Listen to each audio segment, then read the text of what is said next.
Hello everyone, welcome to another day sa Desert Succulent China. So it's cloudy and drizzling today as you can see. And for the very first time nga, didiligan natin yung ating mga succulents kasi napansin ko na medyo wrinkled na or dehydrated na yung mga leaves nila. So, I think it's really the perfect time na diligan sila. Especially nga itong ating Anacampseros kasi talagang very wrinkled na yung kanyang pinaka-leaves and parang napansin ko na medyo nag-shrink na nga yung kanyang mga rosette. Kaya I think they really need to be watered and originally gusto ko sana silang ilabas kasi umuulan pero yung ulan kasi dito sa China is ganyan lang siya, parang umaambon lang talaga siya and it's not really enough na para talaga i-fully soak yung ating mga succulents. And yun nga, I was in a hurry earlier na diligan sila and unfortunately yung ating pot of Sidom burrito is nasagi natin and nahulog nga siya dito sa floor and so ayan yung nangyari sa kanya. And instead of watering it today, I guess I have to repot it first. Kasi nga, ayan, talagang naghiwa-hiwalay na siya. So, originally, diba, ang ganda niyang tignan kasi parang nag-clump na siya dito nga sa kanyang pot. Pero sa ngayon, talagang hiwa-hiwalay na and I'm thinking of making an experiment out of this Sidom burrito. So, abangan ninyo yung ating mga susunod na vlogs kasi I have bought some potting mix online and tingnan natin if ano nga ba or gaano kaganda yung potting mix ng China. Ayan, so we will be comparing itong garden soil doon sa plant shop versus yung mabibili natin online. So, I guess papabayaan na lang muna natin siya dyan kasi wala pa naman tayong pot. So, meanwhile, itutuloy nga natin yung pagdidilig dito sa ating mga succulents. So, nandito rin yung ating Sidom burrito kanina pero yun nga, nasagi natin. Kaya, ayun, nandun na siya sa baba for now. But aside from that one, mukha namang okay yung ating Sidom burrito. It's just that kailangan lang natin siyang i-repot sa kanyang new na pot. So this one is yung ating mga succulents and instead of just watering them na literally, I think it's best if we will be doing yung ating bottom watering. So bottom watering is like leaving them on a container or a pot na may tubig for several hours or sometimes overnight. So, hindi naman super dehydrated yung ating mga succulents.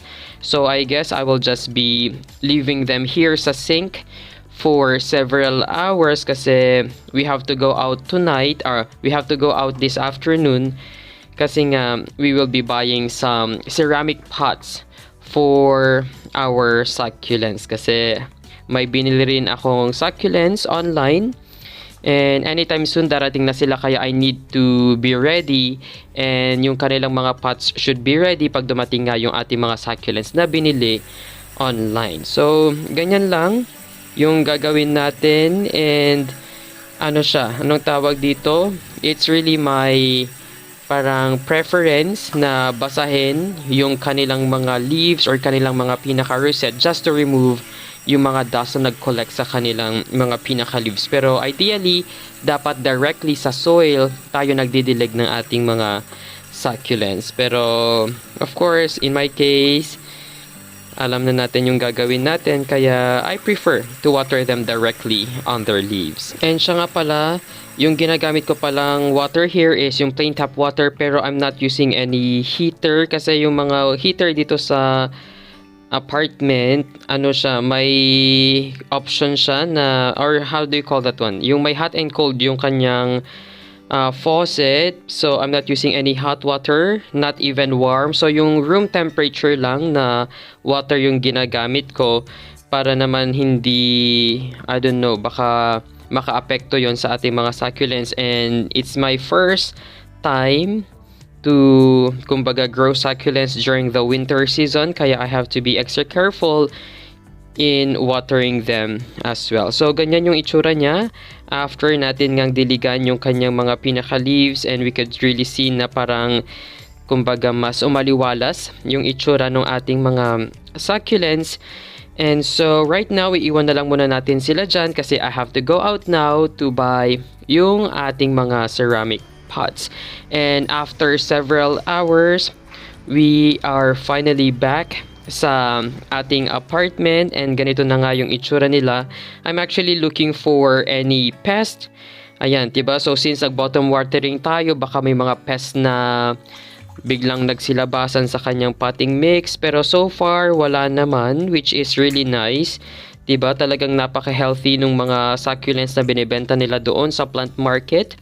Wala ako nakikitang fungus or any parang mga insects or pest na nakakapit nga dito sa ating mga succulents. And so, right now, lalabas ko na yung ating mga succulents doon sa ating balcony area na walang heater. So kung dati nandun sila sa loob ng ating apartment where the room temperature is around 20 to 25 degrees Celsius, ngayon nilagay ko na sila dito sa ating balcony na walang heater and yung room temperature here is nasa around 10 degrees or even colder, especially sa gabi. So, tingnan natin kung ano yung magiging effect niya sa kanila. And abangan ninyo yung ating next vlogs kasi ipapakita ko sa inyo yung ginawa kong succulent ceramic pots shopping. Ayan, sobrang daming succulent pots ang pwede nating makita and at the same time, mag-unbox din tayo ng iba't ibang klaseng succulents na nabili natin online. So that's all for today. Thank you guys for watching. Don't forget to like and subscribe to our YouTube channel. You may also visit our Facebook page, A Desert Succulent page.